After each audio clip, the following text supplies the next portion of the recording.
अभी सब्सक्राइब करें हमारे चैनल माँ दुर्गा म्यूजिक को और साथ में बेल आइकन जरूर दबाएं ताकि ऑल नोटिफिकेशन आप तक जल्द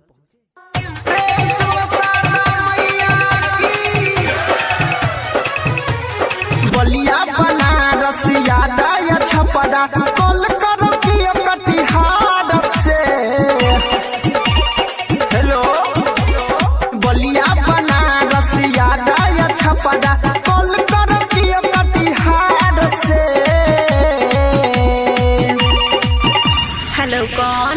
हम बजै छियौ हे बीना वाली जिला मधुबनी बिहार से। हम बजै छियौ हे बीना वाली जिला मधुबनी बिहार से। अभी आप सुन रहे हैं तेनवाही से माँ दुर्गा म्यूजिक की प्रस्तुति।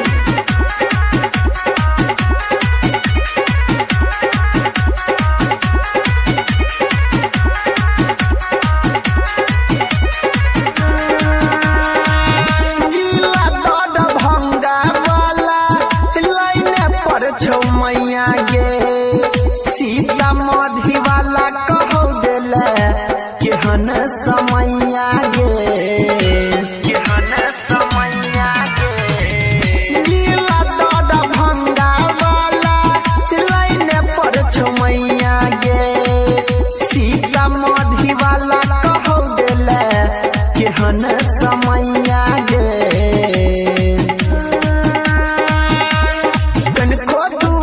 समस्तीपुर छौमा भावुक भेलौ या व्यवहार से। हेलो कौन? हम बजै छियौ हे बीना वाली जिला मधुबनी बिहार से। हम बजै छियौ हे बीना वाली जिला मधुबनी बिहार से।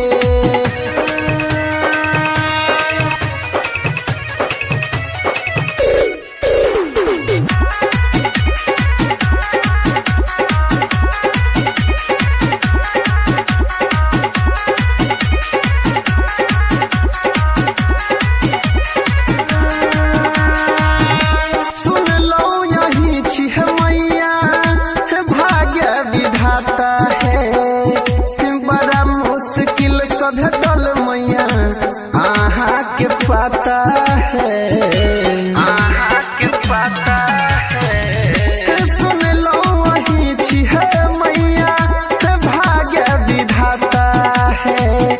बड़ा मुश्किल से भेटल मैया आहा के पता है।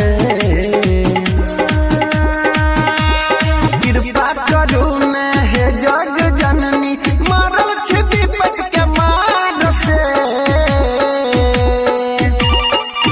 हेलो कौन? हम बजै छियौ हे बीना वाली जिला मधुबनी बिहार से। हम बजै छियौ हे बीना वाली जिला मधुबनी बिहार से।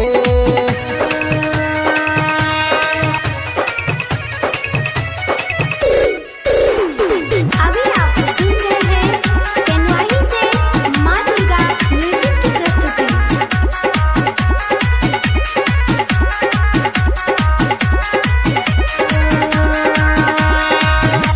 गीत संगीत के ज्ञान दिया है मैया यही कहा दिशा तो सुर के रचैया सुर के रचैया। गीत संगीत के ज्ञान दिया है मैया यही कहा दिशा तो सुर के रचैया। गायक अनिल रमेश कहैया आगू बढ़ब यही के प्यार से। हेलो कौन? हम बजै छियौ हे बीना वाली जिला मधुबनी बिहार से।